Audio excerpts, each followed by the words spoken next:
القلوب.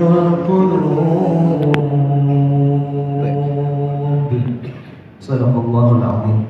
Apa kata Allah? Alladzina amanu, mereka orang-orang yang beriman kepada Allah. Wa tatma'innu qulubuhum bi dzikrillah. Mereka membuat ingin hati mereka tenang, maka dengan cara banyak-banyak mengingat Allah. Ala bidzikrillahi tatma'innul qulub. Ketahuilah kata Allah, dengan mengingat aku bahwasannya engkau pasti akan merasakan yang namanya ketenangan. Saya doakan yang hadir pada sore pagi hari ini, semoga semuanya sehat, panjang umur, berkah, yang skripsinya enggak selesai dimudahkan Allah, yang disuruh ulang revisi berkali-kali sama dosen dimudahkan sama Allah, yang sudah pengen nikah gak jadi semoga dimudahkan, yang pengen punya usaha atau sudah punya usaha bisnis gak lancar-lancar bisnisnya, saya doakan lancar bisnisnya. Ibu-ibu, ini ibu-ibu apa anak muda sih? Anak muda ya. Ini ibu-ibu langsung pede nih. Saya usia 40 tahun tapi saya kayak anak muda katanya. Insya Allah ibu-ibu yang punya anak, saya doakan anak yang menjadi anak yang soleh-soleha. Yang punya hutang-hutangnya lunas. Jangan amin doang, bayar. Dibayar. Hadirin teman-teman yang saya cintai karena Allah Subhanahu wa taala. Bangga saya rasanya pagi hari ini bisa bertatap muka, bertatap wajah dengan teman-teman dari anak-anak Pekanbaru yang haus akan ilmu. Saya nanya tadi sama Bang Rio, Bang, yang hadir nih anak-anak muda apa mama? Saya bilang, oh yang hadir nih anak-anak muda Ustaz. Oke lah, kalau gitu saya pakai pakaian seperti ini. Hah? Ada mama juga ya? Iya. Mamanya gak mau maafin kalau anak muda gak mau ya. Tapi insya Allah siapapun ibu-ibu, mama, bapak-bapak yang hadir pada pagi hari ini, ketahuilah usianya saja mungkin yang tua, tapi jiwanya masih seperti anak muda. Takbir. Alhamdulillah. Tadi saya diminta sama moderator cuma dikasih waktu 5 menit. Habis ini nanti ada sesi tanya jawab langsung yang disampaikan oleh Bang Fakih insya Allah. Itu saja mungkin saya cuma pengen nyapa teman-teman saja. Habis ini saya serahkan kembali kepada moderator.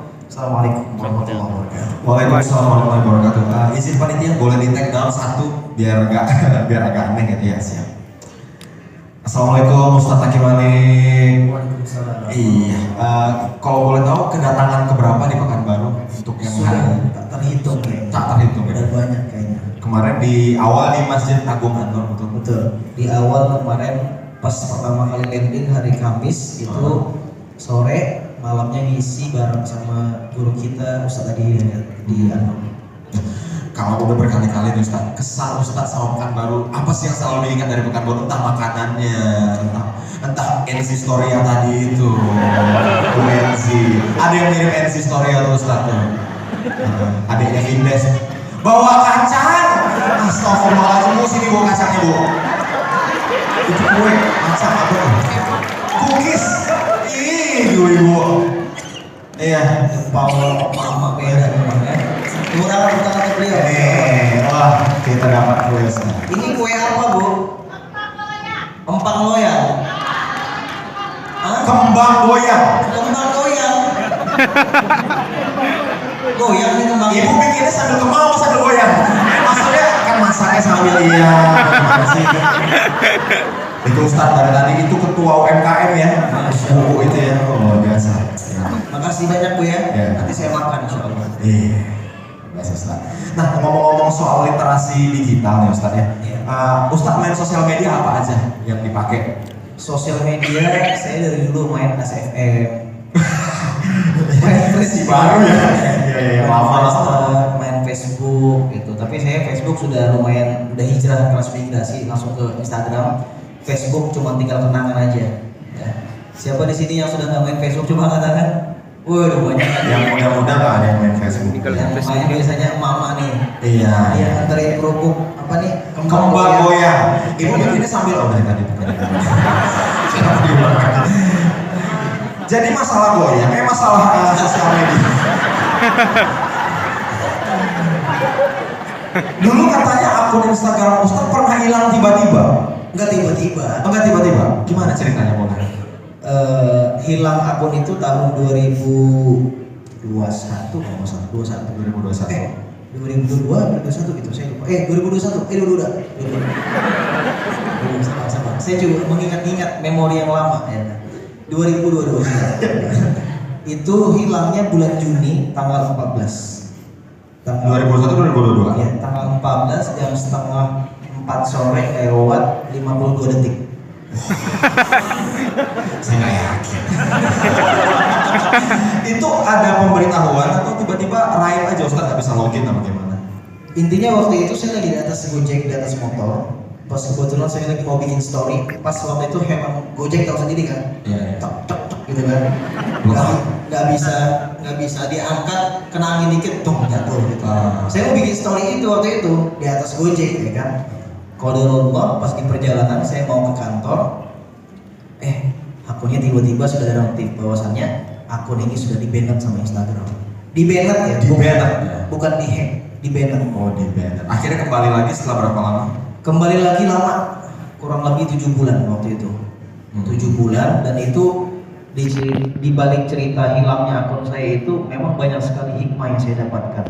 Hikmah yang pertama adalah ketika pertama kali akun saya hilang itu banyak bisnis-bisnis yang saya tuh besok tinggal tanda tangan cair uang miliaran, itu nggak jadi.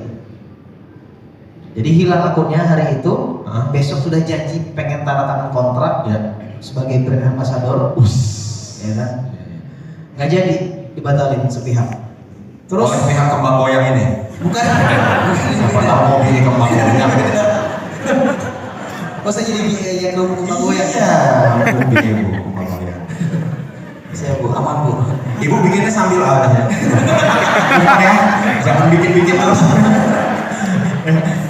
Lanjut Ustaz, gimana? Masih soal. Terus yang kedua, saya tuh waktu itu ngerancang sebuah bisnis yang pengen saya buka open franchise di banyak cabang di Indonesia. Karena waktu targetnya kita pengen buka 100 sampai 200 cabang. Sudah develop nih. Si F&B namanya makanan restoran ini 4 bulan, mulai dari kemasan, rasanya, konsepnya seperti apa, barang-barang. Tiba-tiba gara-gara aku hilang di kontak, sorry mas, ini saya batalin ya. Ya mau pakai apa? Dan besoknya sudah ada yang baru. Wah itu nyesek banget, sakit hati kan. Tapi ya begitulah realitanya. Teman-teman yang tadinya dekat sama kita mulai pergi meninggalkan kita. Jadi ada loh karakter teman yang datang tuh pas lagi butuh-butuh doang.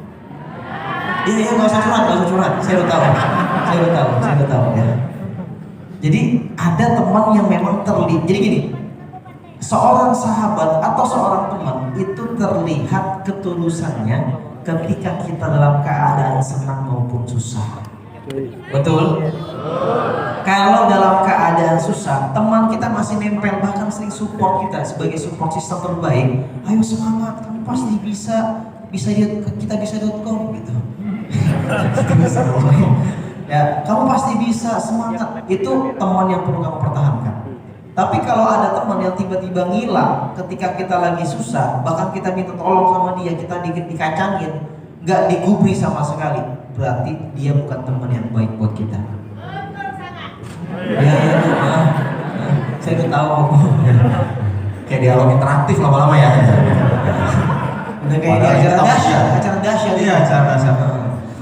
Ya, akhirnya singkat cerita, dari hilangnya akun Instagram saya ini banyak sekali pelajaran yang saya dapatkan. Pelajaran terpenting buat saya adalah ketika pertama kali akun saya hilang, ini kan musibah. Nah, banyak terjadi di antara teman-teman, mungkin skala masalahnya berbeda-beda. Tapi ini masalah yang saya rasakan. Teman-teman punya masalah yang berbeda mungkin. Entah masalah ekonomi, entah masalah bisnis, entah masalah pendidikan yang gak kelar-kelar misalnya. Nah, ujian saya waktu itu adalah ketika saya hilang akun, yang saya lakukan pertama kali bukan ingat Allah. Bukan ingat Allah. Harusnya kita sadar kenapa Allah menguji kita dengan berbagai macam masalah ujian yang datang dalam hidup kita, tidak lain dan tidak bukan agar kita kembali sama Allah. La'allahum yarji'un. Itu saja ujian. kondisinya. Salahnya saya waktu itu adalah berharap sama manusia. Kalau berharap sama manusia pasti Kecewa. Pasti deh. Apa yang saya lakukan? Apa yang saya harapkan dari manusia waktu itu? Yang saya harapkan waktu itu adalah saya nanya telepon teman-teman saya yang bisa ngebalikin akun. Berhari-hari saya kontak mereka, ada yang minta 5 juta, ada yang minta 10 juta. Tenang mas, tenang Ustaz, saya bisa balikin Ustaz, minta waktu seminggu. Saya minta 50 juta tapi pasti balik aku nih. Seminggu saya tunggu, gak balik-balik. Saya kontak lagi teman yang lebih jago lagi, yang lebih berpengalaman lagi, udah bertahun-tahun dia di bidang itu, gak bisa juga. Bahkan ada sampai yang di level minta 200 juta rupiah.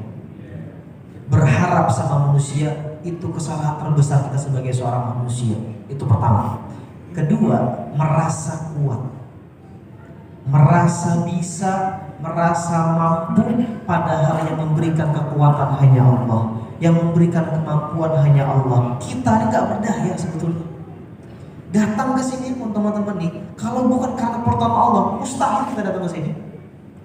Kalau bukan karena seizin Allah, mustahil kita datang ke sini. Kenapa? Berarti Allah sayang sama kita.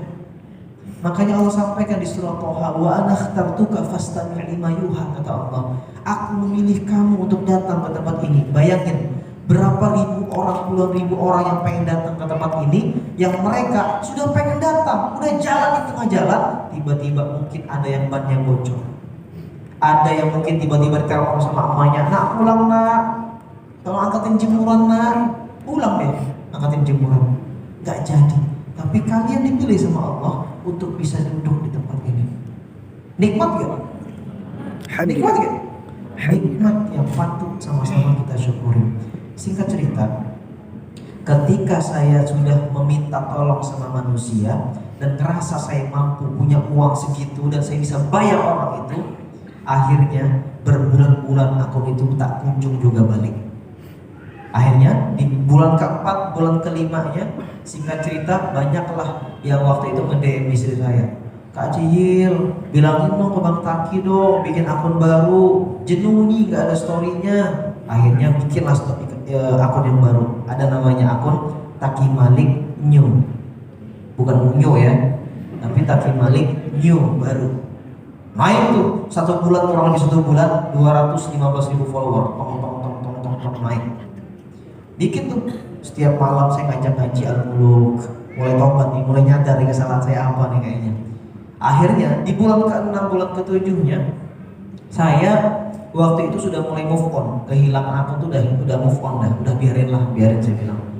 Udah nothing tulus lah, biarin lah, kalau memang rezeki pasti balik lagi saya bilang. Singkat cerita nih teman-teman, ini cerita yang luar biasa. Dan ini saksinya banyak, istri saya, guru saya Ustaz Nurul Hakim, teman-teman dari Paskas, dan termasuk juga Tuan Guru Sabtu Somad, dia tahu. Cerita ini adalah ketika di bulan 7, waktu itu saya ngisi kajian safari dakwah ke Pontianak. Pontianak ini adalah kota yang saya nggak mau datang sebetulnya, karena saya berpikir Pontianak panas kotanya, saya bilang nggak mau lah saya ke sana, saya bilang. Tapi seakan-akan Allah itu memaksa saya untuk datang ke sana. Datang ke Pontianak, dakwah saya keliling berhari-hari. Hari terakhirnya, pas besok saya mau pulang ke Jakarta, diajak makan lah sama Ustaz Lukman. Tahu Ustaz Lukman ya? Tahu? Akhirnya saya makan siang sama beliau. Lagi makan siang, saya tuh kepikiran tiba-tiba ngelamun gitu. Seandainya akun itu masih ada, mungkin gak seperti ini kondisinya. Udah move on, tiba-tiba kepikiran lagi. Terbesit pikir ngelamun kayak gitu lagi makan sama beliau. Dia di samping sebelah kanan. Tiba-tiba pundak saya ditepuk sama beliau. Udah, gak usah dipikirin. Cepat atau lambat akun antum pasti balik. Kok tahu Ki? Dia senyum sama saya. Dia melakukan. Akhirnya singkat cerita, saya penasaran kok bisa tahu beliau. Udah, tugas antum sekarang adalah balik ke Taki Malik yang dulu. Itu kata-kata itu singkat tapi nusuk di hati saya. Kenapa ya? Kok beliau ngomong kayak gini ke saya? Singkat cerita, ketika beliau ngomong kayak gitu ke saya langsung flashback ke belakang. Setahun yang lalu, 2 tahun yang lalu, 4 tahun yang lalu, 5 tahun yang lalu ke belakang. Dan saya ingat kesalahan saya, barulah terjawab kenapa Allah itu menguji seseorang itu dengan berbagai macam ujian dengan level yang berbeda-beda. La'allahum yarji'un. Satu, agar kita kembali kepada Allah. Itu aja. Akhirnya saya sadar, kenapa Kaki Malik hilang akunnya ya? Kenapa bisnisnya sudah dijanjikan tiba-tiba hilang begitu saja? Rupanya saya lagi berada di episode diuji, ditampar, dibanting sama Allah, dibantai sama Allah. 2015 barulah saya ingat pertama kali saya bikin akun Instagram. Waktu itu saya fokus menyiarkan Quran. 2020 mulai punya perusahaan sendiri, mulai punya karyawan. Untuk level dakwahnya mulai berkurang, fokus ngurusin bisnis. Oh, ini rupanya kenapa Allah menguji seorang Kaki Malik dengan dihilangkan akunnya. Barulah saya istighfar. Astagfirullahaladzim. Makasih Kiai, sudah diingetin. Makasih Kiai. Udah, ente pulang nanti Taki, antum harus bikin masjid, kata beliau. Antum ajak orang sebanyak-banyaknya balik ke masjid, ngajak orang sebanyak-banyaknya balik ke Quran, maka cepat atau lambat akun antum pasti balik. 2 minggu setelah ngomong seperti itu, saya pulang ke Jakarta, mulailah saya punya rancangan pengen punya masjid. Uangnya ada nggak? Nggak ada uangnya. Nggak ada uangnya gitu. Tapi nyari tanah pede aja di Pondok Indah. Saya waktu tinggal di Pondok Indah masih nyewa. Bayangin nyewa setahun 250 juta. Tetangga saya tuh Ahmad Dhani, Al, El, Dul, Mulan Jamila, Indra Tista. Serius. Itu Al, El itu kalau lihat rumah saya, Ustaz Taki. Diteriakin saya di rumah, di depan rumah. Tetangga-tetangga pasti itu seperti itu. 250 juta setahun, bayangin aja. Saya ada tanah, pertama kali landing dari Pontianak, ada tanah kosong di Pondok Indah. 1 meter tanah di Pondok Indah itu tahu berapa harganya? Minimal paling murah 50 juta. 1 meter. Ada tanah gede, lumayan tuh, kurang lebih ada 600-700 meter persegi waktu itu. Saya diri di atas tanah itu, saya ajak umi saya ajak istri saya ajak adik-adik saya di bawah gerimis-gerimis hujan. Lepas tanahnya, saya bilang, ayo kita lepas tanah semuanya. Kita berdiri atas tanahnya Allah ini, menyaksikan, semoga Allah menyaksikan perjuangan kita pengen punya masjid. Doa saya di atas tanah, ya Allah, semoga di atas tanah ini bisa terbangun masjid ya Allah. Kalau bukan di atas tanah ini ya Allah, terserah Engkau di mana masjidnya ya Allah. Tiap hari tuh saya doa sama Allah. Tiap malam saya ngajak orang lain baca Al-Mulk. Tiap hari saya ngajakin orang, ayo kita ke masjid, ayo kita ngaji, ayo kita ngaji. 2 minggu setelah itu diundang saya ke Batam, nemenin Tuan Guru Safu Somad ngisi kajian di sana, subuh akbar yang ceramah beliau sama Ustaz Lukman. Saya imam subuh.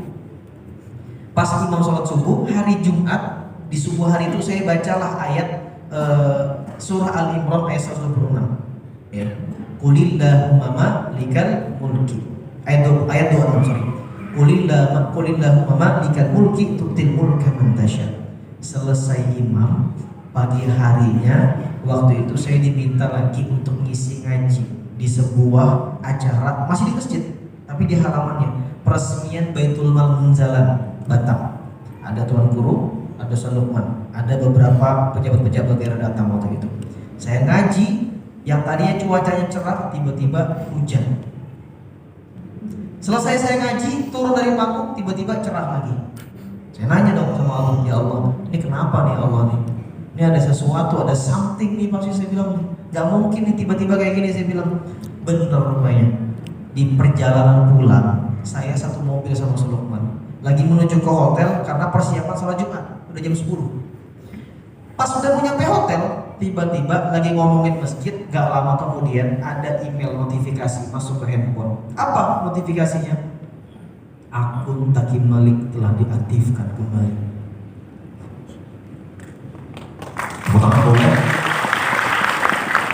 Jadi teman-teman, di hari itulah saya ngerasa, ya Allah, ini adalah hari spesial saya. Dan ketika saya ngomong, Kiai, kenapa Taki? Akun saya udah balik Kiai. Oh benar, kata beliau, benar Kiai. Beliau di depan, saya di belakang sama istri, nangis saya, dipeluk sama beliau, dan beliau ngomong sama saya, udah, mulai Mulai sekarang antum fokus ngajak orang balik ke masjid ya Ustaz Aki ya. Ngajak orang balik ke Quran ya Ustaz Aki ya. Dah, fokus. Pakai akal antum buat kebaikan sekarang. Bener kan kata saya? 2 minggu lalu ya saya ngomong, kalau antum fokus ngajak orang balik ke masjid, ngajak orang balik ke Quran, antum ngerasa salah, antum taubat sama Allah, maka aku yang balik. Hari ini Allah buktikan janji omongan saya. Dan hari ini teman-teman, realita yang terjadi sekarang dalam kehidupan kita, kalau kita punya masalah, kita sibuk bagaimana cara menyelesaikan masalahnya. Betul nggak? Padahal seharusnya kalau kita sadar ketika masalah itu hadir dalam kehidupan kita, berarti ada sesuatu yang salah dalam kehidupan kita. Cepat-cepatlah kita sadar apa kira-kira kesalahan yang kita alamin di waktu-waktu yang lalu. Kalau kita sadar, kita istighfar, kita taubat, maka cepat atau lambat masalah yang kita hadapin tanpa kita repot-repot menyelesaikannya, Allah sendiri yang akan menyelesaikan masalah itu. Barakallahu fikum. Ya itu sekilas soal hilang dan kembalinya akun. Betul, panjang lah ceritanya ya. Iya lumayan, Ustaz, lumayan. Wah kita difoto sama. Itu masuk kemana tuh Bu? Ke desa lorongnya ya. Lambe turah. Lambe turah. Oh ini ini. Nah berikutnya setiap orang tuh punya momen Ustaz. Mungkin kayak saya dan teman-teman lah, followers yang masih sedikit, tiba-tiba mungkin ada satu momen yang membuat jadi viral atau jadi bertambah. Kalau Ustaz sendiri momennya apa? Dari seorang Taki Malik yang ya warga net aja, terus tiba-tiba menjadi seorang ya bisa dibilang influencer dan juga mempengaruhi banyak orang. Momennya apa? Upload apa waktu itu kalau masih ingat? Saya nggak pernah kepikiran ya, kalau saya sekarang tuh berada di posisi ini, saya nggak pernah kepikiran gitu. Jadi awal mulanya kenapa saya posting ketika bikin Instagram, sama lah kayak kalian lah, bikin akun Instagram tahun 2015 di Facebook. Awal mulanya masih alay-alay, posting kayak gini dari atas, itu lewat lah. Momentum saya sudah pernah ngelewatin. Tapi ada fase di mana ketika saya lagi scroll Instagram, dulu kan Instagram itu kan nggak 1 menit, dulu 15 detik, betul nggak? Nah waktu itu lewatlah di scroll beranda saya, ada yang namanya seorang qori dari Kuwait, qori namanya Misyari Al-Baghri. Nah ketika saya ngeliat beliau ngaji, saya nanya, oh kenapa ya beliau ngaji di sosmed ya, saya bilang. Oh saya ngambil posisi, saya ngambil angle kacamata, oh ini dakwah nih, syiar nih, saya bilang nih. Oke deh kalau gitu saya juga ikut deh sama dia. Akhirnya sama, ada Ustadz Boim juga. Ustadz Boim juga sama. Saya juga mulai nge-syiarkan Quran di sosial media, ramai yang follow, ramai yang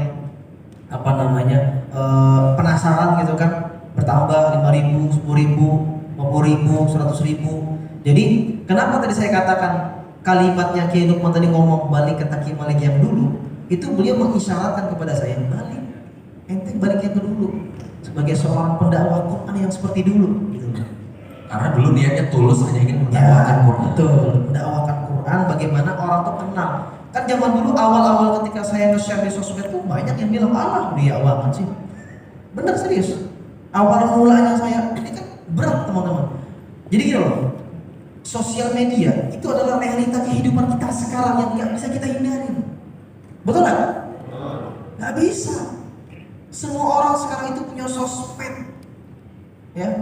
Jadi realita kehidupan yang kita hadapi sekarang, kita harus bijak menyikapinya. Awal mula saya waktu itu nge-share ngaji, saya nge-share muatan Quran, itu banyak sekali hate speech-nya.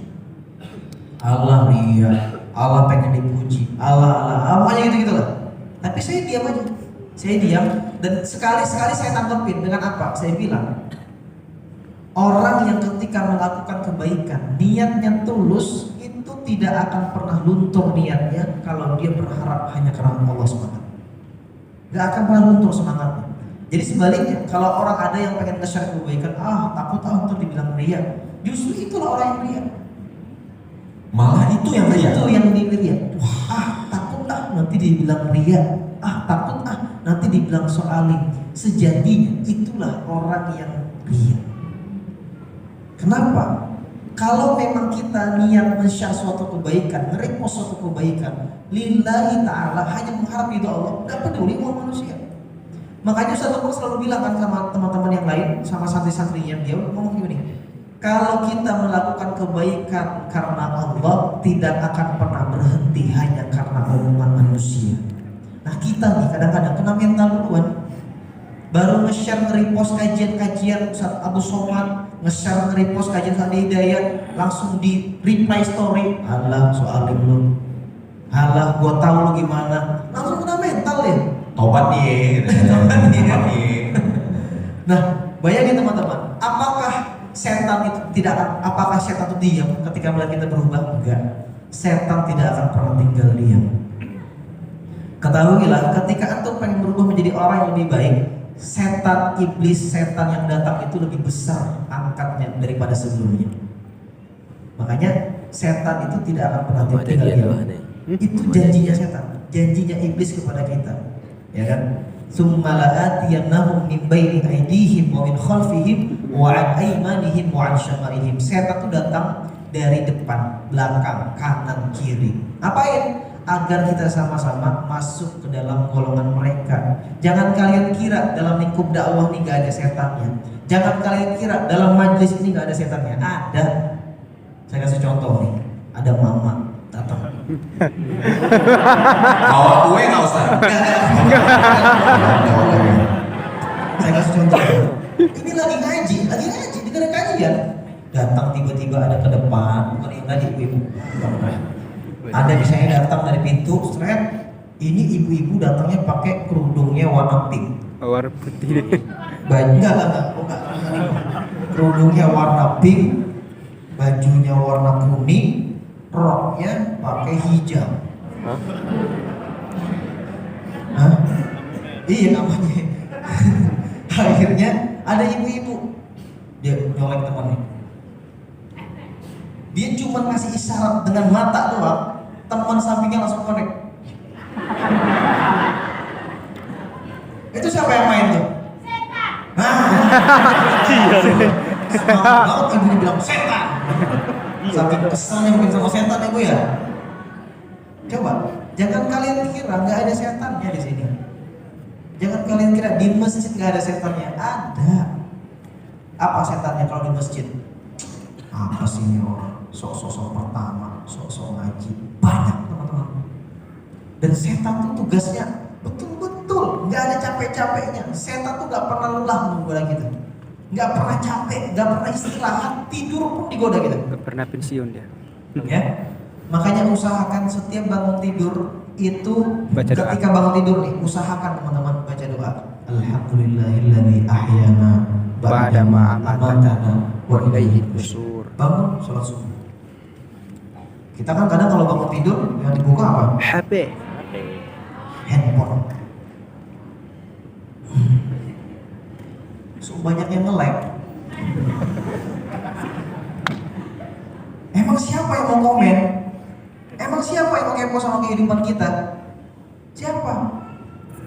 Kalau kita bangun tidur, cukuplah kita baca Alhamdulillahilladzi ahyana ba'da ma amatana wa ilaihi nusyur. Sebagai apa? Sebagai bentuk rasa syukur kita kepada Allah. Karena sejatinya orang yang tidur itu sebetulnya dia mati. Makanya doanya apa? Alhamdulillah, segala puji bagi Allah, ahyana, yang menghidupkan aku, ba'dama amatana, setelah aku mati, wa ilaihin nusyur, dan kepadanya lah aku kembali. Kan doanya itu.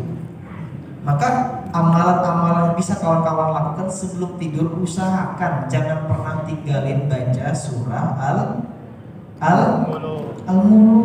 Kenapa? Salah satu fadilah dari orang yang membaca Al-Muluk, hadis sahih menyebutkan bahwasannya orang yang membaca Al-Muluk itu kelak mendapatkan syafaat yaumul hisab nanti.